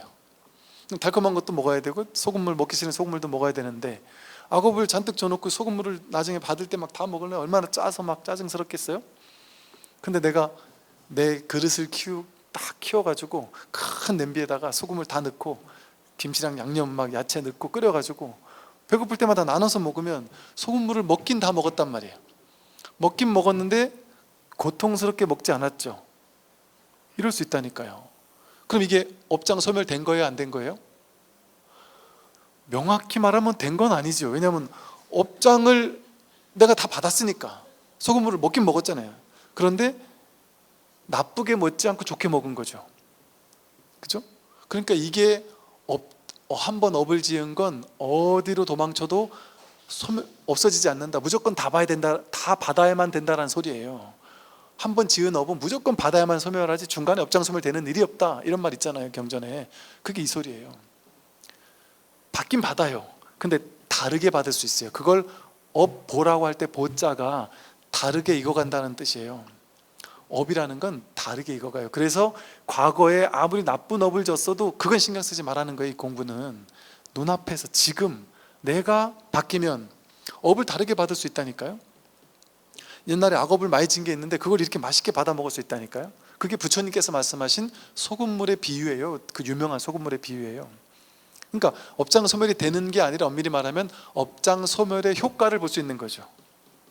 내가 옛날에 누군가를 어떤 죽이고 싶어가지고 병을 나게 해가지고 어떤 잘못된 걸 먹여가지고 죽였어요. 그러면 나도 그런 안 좋은 약 먹고 한번 죽을 업을 받아야 될 거 아니에요. 그럼 옛날 같으면 어지간한 병 나면 다 죽었잖아요. 그러면 그 당시 태어났으면 그 병 나가서 나도 죽었어야지, 업보가 그 사람과 나와의 업보가 딱 리셋될 거 아니에요. 균형이 맞춰질 거 아니에요. 그런데 내가 그 다음에 살 때 복 짓고 지혜를 닦으면서 너무 지혜롭게 살았어요. 복도 많이 짓고 살았어요. 그럼 이 사람은 반드시 내가 한번 죽는 과보는 받아야 될 거 아니에요. 그러니까 그 죽을 만한 어떤 그런 병을 얻긴 얻어야 될 거 아니에요. 그런데 다르게 익어가는 거에 네 가지가 있다래요. 그 중에 하나가 시간을 다르게 받을 수 있고 공간을 다르게 받을 수 있다, 이런 표현, 이런 식이 있거든요. 즉 과보를 받긴 받아야 돼요. 내가 한번 저 사람을 아프게 해서 괴롭혔기 때문에 나도 아픈 병, 죽을 병을 한번 받아야 돼요. 근데 이 죽을 병을 복을 따로 짓지 않은 사람은 고려시대 때 태어나게 해가지고 그 병 걸리면 무조건 죽는 거예요. 그 병 걸려서 죽는 과보를 받는 거죠. 근데 우리가 복을 많이 지은 사람은 시간을 다르게 태어나서 받아요. 그 생에 안 받고 지금 같은 시대에 받는 거예요. 그럼 지금 같은 시대에 나는 업이 있으니까 그 병은 왔는데 약 하나 먹으면 낫는 거예요. 그냥 병원 가서 그 약 하나 먹고 낫단 말이에요. 그럼 이건 업의 과보를 받은 거죠. 이것도 받은 건데 다르게 익어간 것 뿐이죠. 이렇게 다르게 익어간단 말이에요. 그러니까 우리가 과거에 내가 죄를 지었느니 선을 닦았느니 나쁜 짓을 했느니 그거는 지금 신경 쓸 필요가 없습니다. 지금 중요한 건 옛날에 내가 나쁜 놈이야 잘했는 놈이야 이게 중요한 게 아니고 지금 내가 달라지는 게 중요하단 말이에요. 지금 눈앞에 지금 이 현실이 중요하단 말이에요. 왜 지난 과거는 다 한 생각 이렇게 떠오르는 분별일 뿐이잖아요. 그러니까 지금 변하면 업이 바뀌는 거예요. 그 업보도 다르게 이고하는 거예요. 그러니까 우리는 불교는 과거에 얽매이고 뭐 이런 종교가 아니에요. 그냥 딱 눈앞에 지금을 깨어있는 종교예요. 지금 깨어나면 모든 것이 업장 소멸의 효과가 있단 말이죠. 이 공부가. 그러니까 이 사람 허망한 중생들은 여러 가지 업을 지으면서 자기가 업을 짓는다고 착각하는 거예요. 선업 지었다, 악업을 졌다 이렇게 착각하면서 헛되이 집착하여 그 업이 실제로 있다고 여기는 거예요. 그런 까닭에 육도윤회도 있다고 여기는 거예요. 육도윤회가 진짜 없단 말이에요. 근데 내가 죄와 복이 있다라고 믿으니까 자기가 만들어낸 육도윤회에 갇히는 거예요. 내가 잘못을 했으니까 죽을 놈이야, 나는 과보를 받을 거야. 보통 나쁜 짓 한 사람은 내가 과보를 받을 거야 이렇게 생각하거든요. 그러면서 자기가 그 과보를 받아요. 또 자기가 죄의식에 시달려가지고. 이렇게 육도윤회가 실제하는 것이 아니고 삶과 죽음이 실제하는 게 아니에요. 여기서 진짜 자기 본마음에는 삶도 없고 죽음도 없습니다. 육도윤회가 없어요. 지옥하기, 축생하기, 천상수라가 따로 없단 말이에요. 지금 눈앞의 일이지. 그래서 자기 마음을 깨닫고 나면 이런 허다한 육도윤회 같은 게 없어요. 일체 만물 뭐 이런 게 없어요. 이 세상 삼라만상 뭐 우주 은하계 뭐 이런 게 없어요. 다 자기 마음에서 일어난 허망한 띠끌이지. 자기 마음 하나뿐이에요. 마음 하나뿐. 이 진실 하나뿐이에요. 일진롭게 하나의 진실된 법의 세계밖에 없어요.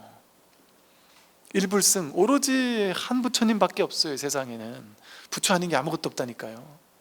윤회가 없어요. 그 사람들이 윤회가 있냐 없냐 물어봐요. 제가 어떨 땐 윤회 얘기하죠, 어떨 땐 안 하죠. 근기 맞춰서 하는 거예요. 윤회가 있어요 하고 물어보는 사람에게 제가 되물어요. 어제가 있어요 없어요? 그래서 있다 그러는 사람한테는 윤회가 있죠. 그러면 근데 어제도 없고 내일도 없다라는 사실을 딱 깨닫고 나서 지금 눈앞이구나, 어제가 없다, 그럼 또 물어봐요. 나는 있어요? 내가 없다, 어제가 없고 내가 없다 하고 딱 깨친 사람한테는 물어볼 것도 본인이 아니까 윤회 없다라는 거를. 윤회할 나도 없고 어제 오늘도 없는데 지금 눈앞인데 여기 뭘 어떻게 도대체 윤회해요. 그러니까 이게 무아를 증득한 입장에서는, 이 깨달음의 입장에서 보면 윤회라는 게 말도 안 되는 소리예요. 윤회를 하려면 어제 오늘 내일이 있어야 되고 과거 현재 미래가 있어야 되잖아요. 아니, 눈앞에 이것뿐인데 뭔 과거 현재 미래가 있어요. 그런데 아직 분별을 떨치지 못한 중생들에게는 윤회가 있죠. 어제가 있다고 생각하니까. 근데 여러분, 진짜 어제가 있습니까? 1초라도 어제를 살아본 사람 있습니까? 어제가 있으려면 지금 떠올리는 생각 속에서만 있는 어제잖아요. 어제는 실제로 그걸 경험했던 그때는 눈앞이었잖아요. 현실이었잖아요. 현재였잖아요. 어제가 아니었잖아요. 그러니까 우리가 명백하게 사실은 어제가 없단 말이에요. 이렇게 명백하게 자기 경험으로서 어제가 없는데도 어제가 있다 이런 사람에게는 자기가 허망한 자기 생각을 믿고 어제가 있다 하니까 그럼 윤회도 있다. 너무 당연하잖아요. 그러니까 지금 나는 이 간단한 거를 왜 그렇게 논쟁이 되는지 모르겠어요. 불교계 안에서 막 불교를 가르치는 분들 사이에서도 윤회 있다 팀, 윤회 없다 팀. 저는 윤회 있다가 맞다거나 윤회가 없다가 맞다라고 딱 정해서 말한 적이 없는데도 저를 어떤 사람은 윤회 있다 팀에 갖다 집어넣고 어떤 사람은 윤회 없다 팀에 갖다 집어넣었더라고요. 중도라니까, 중도. 윤회 있다고 해도 맞지 않는 거고 윤회 없다고 해도 맞지 않는 거라니까요. 불성이라는 거 있다 해도 맞지 않고 없다고 해도 맞지 않듯이, 그러니까 윤회가 있다라고 할 수 있는 측면도 있고 윤회가 없다라고 할 수 있는 측면도 있잖아요. 그러니까 뭘 정해서 이게 맞다라고 하는 건 그건 딱 그걸 정하는 거잖아요. 정할 수 있는 게 없다니까요, 이 공부에서는. 그러니까 그렇게 나누는 것 자체가, 그걸 고집하는 것 자체가 말도 안 되는 어리석은 생각이에요. 아니, 과학적으로 외국에서 실제 윤회하는 거를 막 연구로 결과를 발표했는데 이게 없단 말이냐 이렇게 얘기한단 말이에요. 그게 뭔 소리랑 똑같아요. 어제 내가 어제를 사는 거를 분명히 주변에 많은 사람이 봤고 다 인정했고 증인이 있는데 왜 어제가 없다랬느냐, 이 소리랑 똑같아요. 전부 다 분별하는 사람들이니까 분별하는 사람들끼리 어제 다 있죠. 어제 같이 술 한잔 했으니까 어제가 있죠, 당연히 그 사람들한테는. 그러니까 그런 사람한테는 윤회가 있는 거예요. 그러니까 스님들이 윤회가 없다라고 얘기할 때는 그 측면을 얘기하는 게 아닌 거죠. 분별의 측면을 얘기하는 게 아닌 거예요. 그러니까 여기서도 보세요. 그런 까닭에 육도 윤회하며 삼가 죽음이 이어지는 것이다. 그렇게 중생이 허망하게 분별하니까 분별하는 사람에게만 육도 윤회가 벌어지고 삼가 죽음이 있다 이거잖아요. 그런데 진실은 뭐예요? 불생불멸이잖아요. 불교의 목적이 뭔데요? 윤회에서 해탈 아니에요. 육도 윤회에서 벗어나는 거 아니에요. 그럼 부처님은 육도 윤회에서 벗어난 사람이라는 거 아니에요? 진리를 깨달은 사람은 육도 윤회에서 벗어났다는 거 아니에요? 그러면 우린 진실, 그러니까 뭐예요? 진실에서 보면 없는 거죠. 근데 중생에게 있어서는 있는 거죠.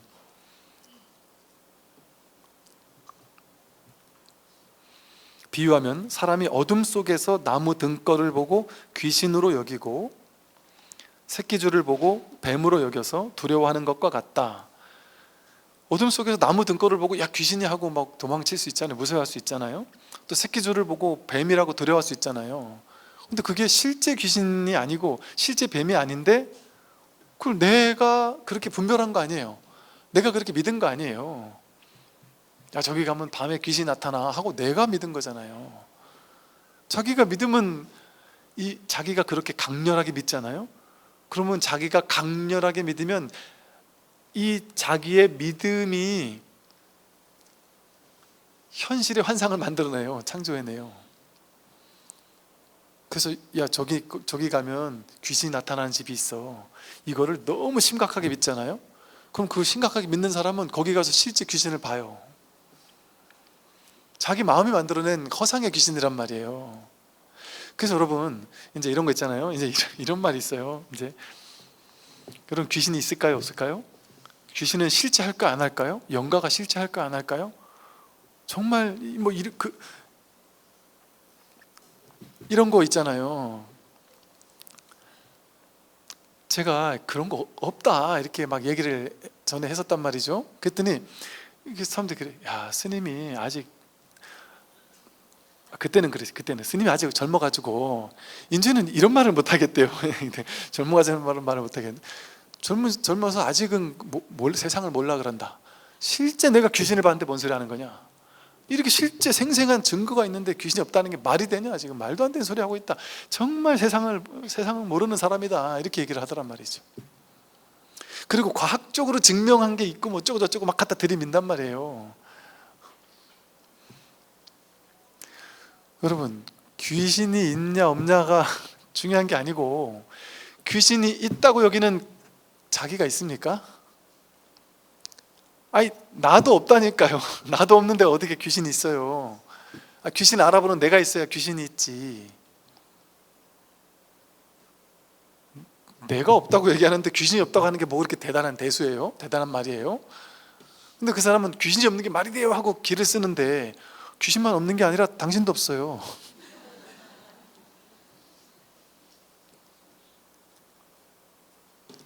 이 자리에서는 그런 허다한 게 없다니까요. 그래서 여러분, 이 진실에 딱 감이 오면은 그냥 이렇게 업습 때문에, 자기의 업습 때문에 오랜 세월 귀신이 있을 수 있어. 또 이렇게 야밤에 혼자 공동묘지 가면 괜히 무서운 것 같고 이런 업습 때문에, 그런데 가서 괜히 생각을 일으키면 괜히 무섭다 이런 생각이 날 수는 있죠. 업습 때문에 일시적으로. 그런데 명백하다니까요. 어두우나 밝으나 똑같다니까요. 공동묘지 옆에 가서 누우나 집에 침대에 누우나 똑같다니까요. 다를 게 하나도 없다니까요. 세상에 귀신이 실제 있냐 없냐가 중요한 게 아니라니까요. 신중님이 실제 있어요 없어요 뭐 이러면서 큰 스님들 법문 들어보면 막 신중님이 뭐 이렇게 도안니였자 하잖아요. 그게 실제 있냐 없냐 그런 거 가지고 막 그냥 그걸 증명해 가지고 싸울 필요가 없단 말이에요.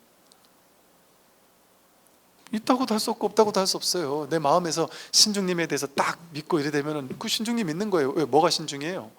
신이라는 건 뭐예요? 눈에 보이지 않는데, 그런데 뭔가 그 신의 무리들이 신의 뭔가가 이렇게 어떤 작용을 통해 도와준다 이거 아니에요? 그럼 여러분 살다 보면 놀라운 법계의 도움을 받은 적 없습니까?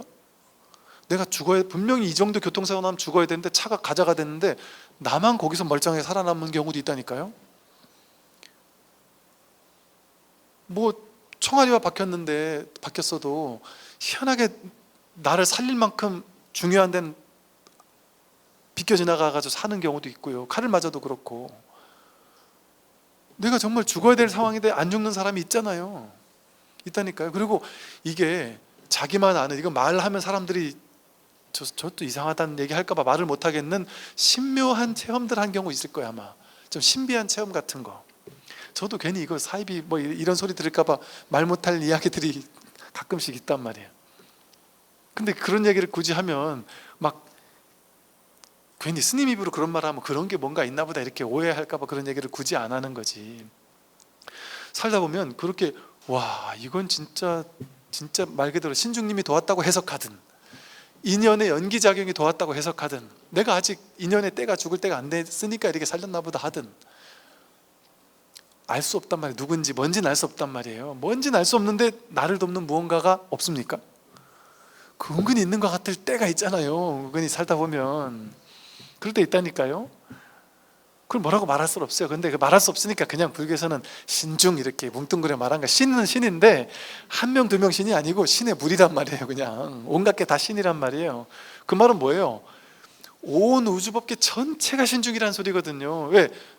한국에 와가지고 신중에 별도 이제 신중이 됐고, 달도 신중이 되고, 우리나라에 오면은 뭐예요? 뭐 무슨 칠성각, 용왕각 무슨 뭐 다 있잖아요. 그게 갑자기 신중으로 편입된다니까요. 인도에 가면 인도에 있던 온갖 신들 다 신중으로 들어와 있고, 중국에 가면 중국 오만 애들이 다 신중으로 들어와 있단 말이에요. 그 말이 뭐겠어요?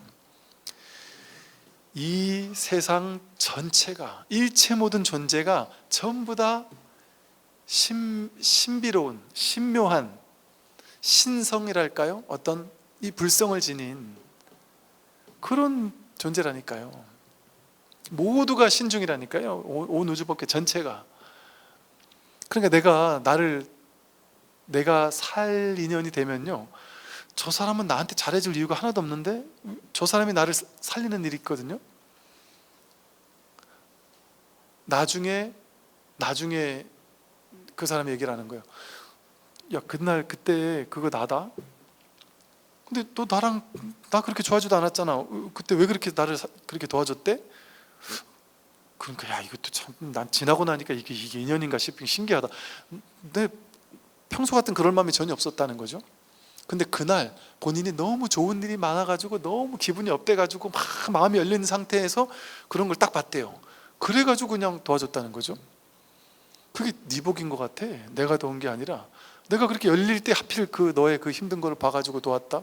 이러는 일이 생기거든요. 그러니까 이게 알 수 없다니까요. 왜 이 사람을 도울 일이 생기면 그 사람 마음이 갑자기 확 열려가지고 도울 수도 있고, 내가 갑자기 재수가 없으려면 아이가 나는 그냥 평소처럼 해맑게 집에서 뛰어다니면서 동생하고 막 까르르 하면서 웃으며 놀았을 뿐인데, 그날 엄마 기분이 확 잡혀 있는 날이면 그냥 나는 놀았을 뿐인데 화를 버럭 내면서 나를 막 내가 그렇게 잘못했나 싶을 정도로 눈물 쏙 빠지도록 혼난 적도 있잖아요. 그러면 애들이 얼마나 충격받겠어요. 어제는 칭찬하더니 오늘은 왜 욕하지? 인연 따라 이렇게 달라지는 거예요. 그래서 이렇게 나무 등골 보고 귀신으로 여기고 새끼줄 보고 뱀으로 여기는 것처럼 실제가 아닌데 내가 한 생각 돌이켜 한 생각으로 이럴 거야 저럴 거야, 이건 이런 거야 저건 저런 거야 라고 생각으로 규정한 거잖아요. 자기가 생각으로 규정한 거잖아요. 그러고 나면 실제 그런 인생이 펼쳐져요. 정말 그런 것 같아요.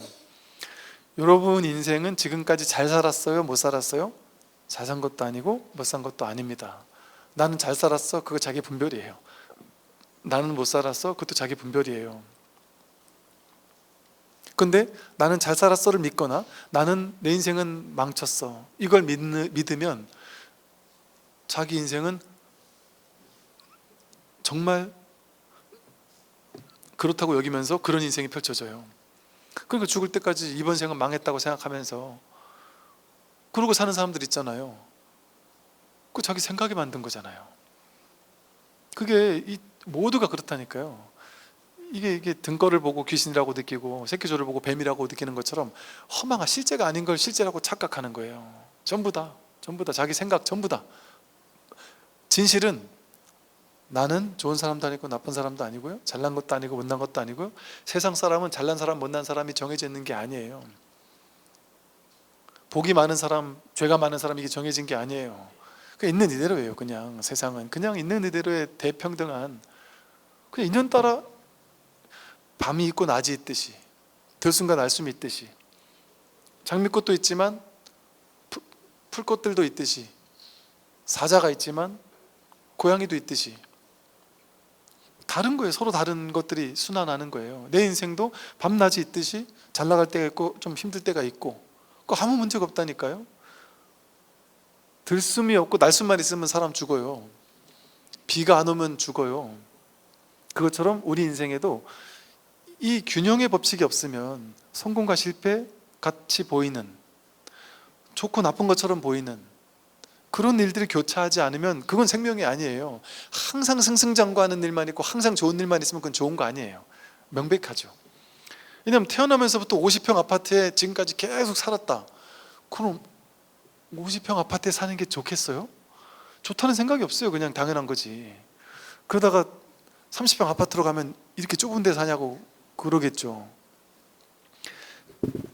그래서 항상 있는 즐거움은 그 즐거움이 아니에요. 그래서 이렇게 교차하는, 옳고 그름 맞고 틀림 왔다 갔다 하는 그 삶의 양변이 교차하는 그 자체가 있는 그대로 완전한 거예요. 문제가 없는 거예요. 그러니까 불교에서 있는 그대로 완전하다고 한 건 완전해서 완전한 게 아니에요. 그냥 불완전한 그대로 완전한 거예요. 불완전함을 받아들였을 때 완전해져요. 내가 삶이 뭔가 명확해야 돼, 확실해야 돼, 확정적이어야 해 하는 그 생각이 있으면 그 생각 때문에 괴로워지죠. 그 생각을 믿으면 내 인생은 불안하잖아요. 그러니까 괴로워요. 그런데 진실의 눈을 뜨면 세상은 확실한 게 아무것도 없는 거구나, 원래가 그런 거구나, 원래가 세상은 모르는 거구나, 인연이 어떻게 펼쳐질지 아무도 알 수 없는 거구나, 모르는 거구나, 세상은 불확실한 거구나, 확정적인 게 아니구나, 안주할 곳이 어디에도 없구나, 그게 아름다운 거구나 하고 확 받아들여 버리면 내 인생이 막 안정적이고 무슨 편안하고 확실하고 이러는 걸 추구하지 않으면 지금 불완전한 이대로 문제가 없다니까요. 더 이상 추구하지 않아. 추구심이 사라지는 것뿐이지 추구하던 걸 얻어가지고 완전해지는 게 아닌 거예요. 그러니까 지금 이대로 아무 문제가 없어요. 문제가 없어지고 나서 문제가 없는 게 아니라 문제가 있는 그대로 문제가 이제 더 이상 문제가 아닌 거예요. 그럼 문제가 답이 돼버렸어요. 그러니까 이제 해결해야 될 문제가 없잖아요. 그러니까 이게 깨달음이라는 거는 문제가 사라지는 거지 문제에 대한 답을 내는 게 아니에요. 중생의 허망한 집착이 이와 같아서 마음 없는 속에서 마음이 있다고 허망하게 집착하여, 마음이 없는데 마음이 있다고 인연 따라 왔다 갔다 하는 마음 가지고 진짜 마음인 줄 아는 거예요. 마음이 있다고 집착하여 여러 가지 업을 지으니 육도에 윤회하지 않을 수 없는 것이다. 그 분별하는 사람에게만 육도 윤회가 있는 거예요. 만약 중생이 대선지식의 가르침을 만나 이 선을 통해서 마음 없음을 깨달으면 모든 업장이 전부 남김없이 소멸하고 생사윤회가 곧장 끊어지는 일이 벌어진다니까. 여러분, 이거 놀라운 공부예요. 놀라운 공부예요. 결단코 마음은 없다. 다만 중생이 마음이 있다고 헛되이 집착하기 때문에 모든 번뇌와 보리, 생사와 열반이 있을 뿐이다. 자기 마음이 있다고 생각하니까 자기 마음으로 좋고 나쁜 게 있어요. 그러니까 천당이 있고 극락이 있고 지옥이 있다고 생각하고요, 번뇌가 있다고 생각하고, 번뇌가 있다고 생각하니까 괴로움이 있다고 생각하니까 괴로움이 소멸된 걸 열반이라고 이름 붙인 거예요.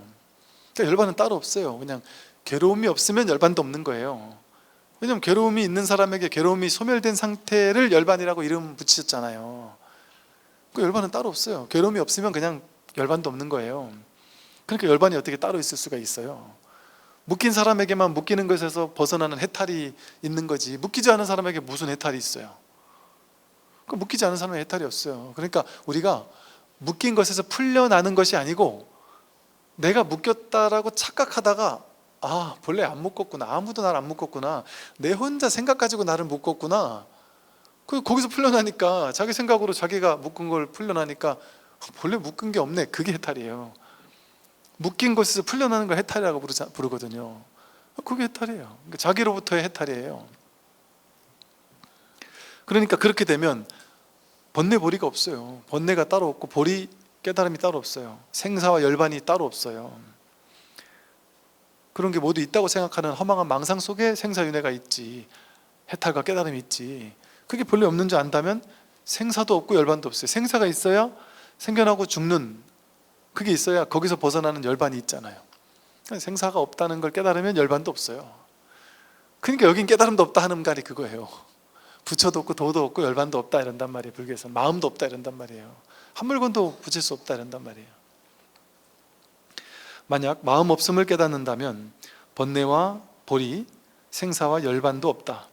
그런 까닭에 열애께서는 마음이 있는 자에게만 생사가 있을 뿐이라고 말씀하신 것이다. 그러니까 우리가 분별이 있으니까 자기가 태어나고 늙고 병들고 죽는다라는 망상이 있는 거예요.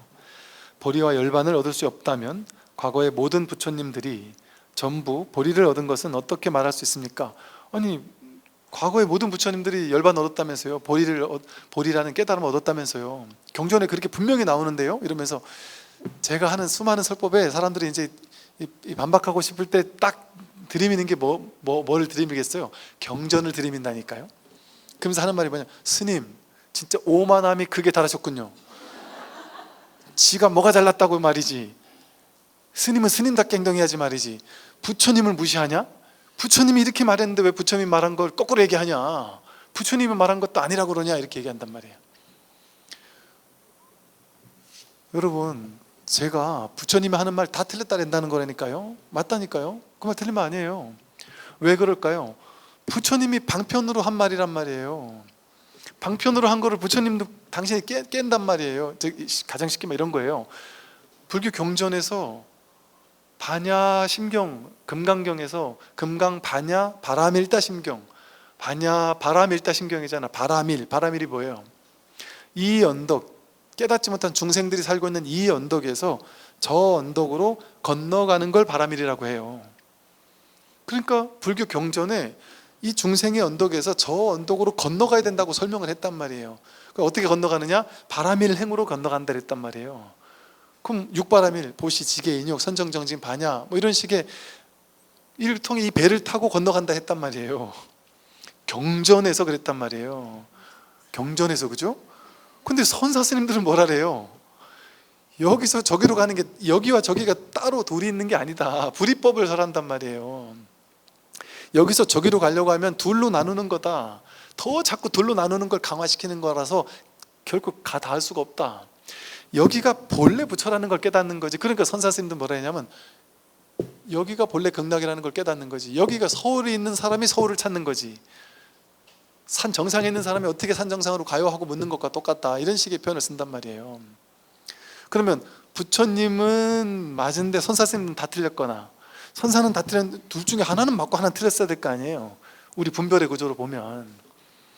그런데 부처님이 왜 이런 방편을 쓰는지 아세요? 부처님도 이런 말을 할 수 없어서 이런 말을 한 게 아니고, 이런 말도 다 해놨단 말이에요.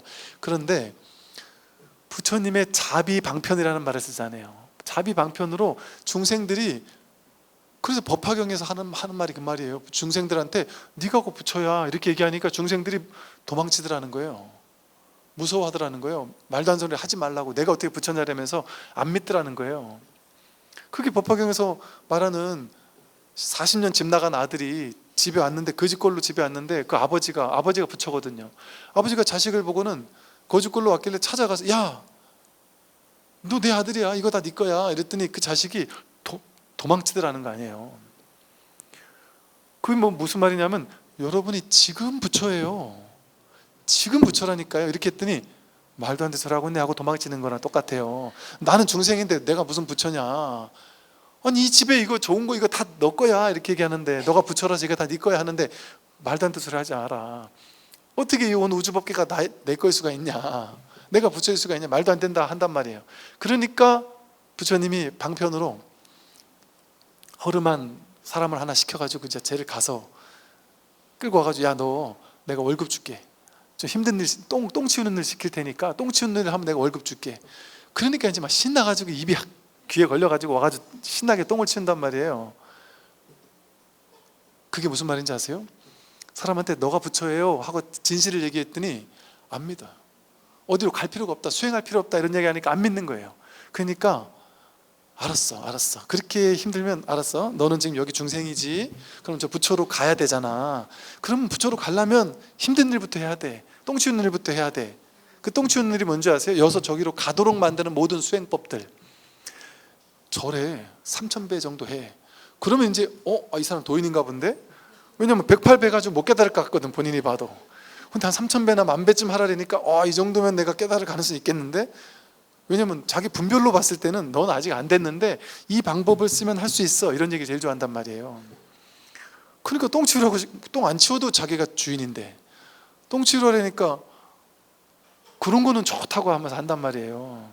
그러니까 어떻게 하겠어요? 부처님이 알겠다, 너희들 그럼 이 언덕, 그래 너희들 지금 이 언덕에 있어, 어리석은 중생의 언덕에 있으니까 저 부처의 언덕 가상으로 만들어 놓고는 그 부처 언덕으로 가려면 막 이것저것 해봐.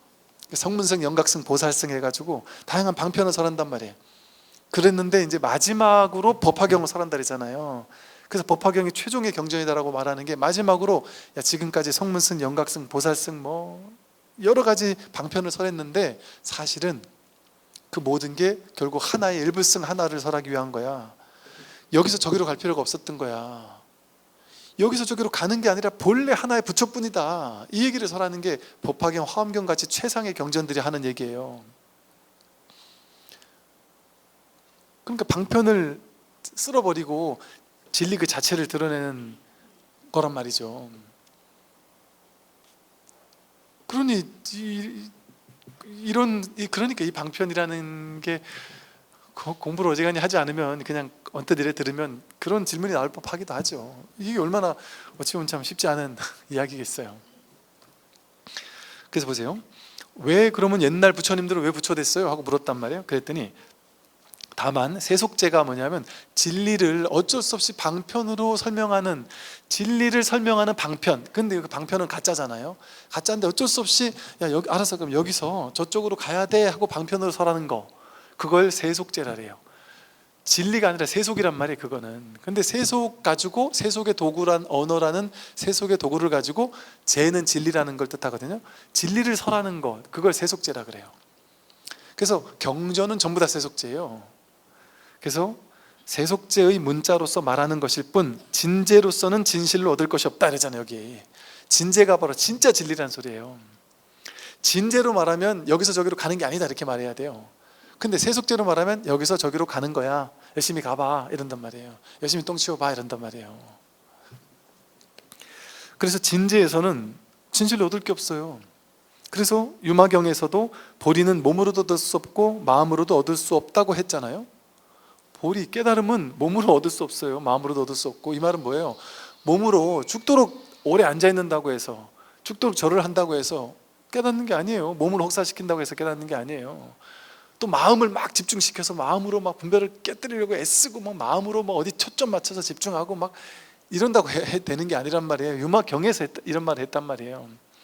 대표적으로 유마경 같은 게 그 불이법을 완전히 딱 드러내고 있는 경전이에요. 불이법, 철저하게 불이법이에요. 그래가지고 부처님 말씀 듣고 여기서 저기로 가려고 하는 모든 수행법에 빠져있던 10대 제자들한테 유마거사가 전부 다 깨뜨리잖아요. 그러면 또 이래요. 제가 불자분들은 뭐라 하냐면,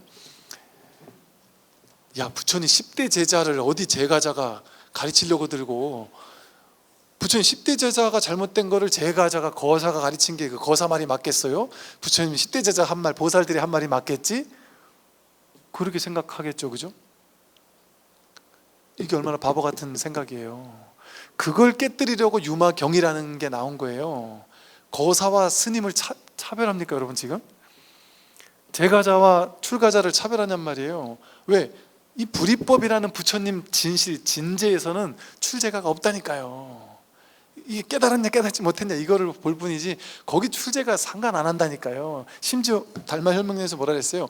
너가 깨달았냐 깨달지 않았냐 이 견처만 보는 거지 계율 지키냐 안 지키냐도 안 보고 수행하냐 안 하냐도 안 보고 심지어는 앞에서 뭐라 그랬어요? 뭐 성관계를 했냐 안 했냐도 안 본다. 심지어 악업을 지었냐 안 지었냐 누굴 죽였냐 안 죽였냐 이거 상관 안 한다 이런 식으로까지 말했잖아요. 이 불이법에서는 방편으로 봤을 때는 다 분별되는 세계지만 방편이 아닌 이 불이법의 입장에서는 오로지 다 다르지 않아요. 그래서 10대 제자도 잘못될 수 있다는 얘기를 하는 거예요. 유마경에서 10대 제자와 대보살들까지 보살들이 잘못할 수 있는 거예요. 그래서 유마경에서 유마고사에게 10대 제자와 보살들이 완전 애기들처럼 혼나간단 말이에요. 혼나면 그걸 문수보살이 딱 증명해 주면서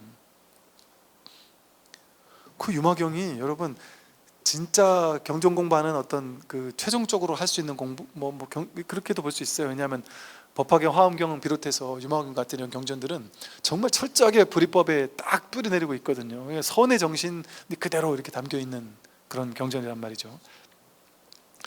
또 금강경에서도 얻을 수 있는 조그마한 법도 없다 그랬잖아요. 금강경에서 얻을 수 있는 법이 없다 그랬단 말이에요.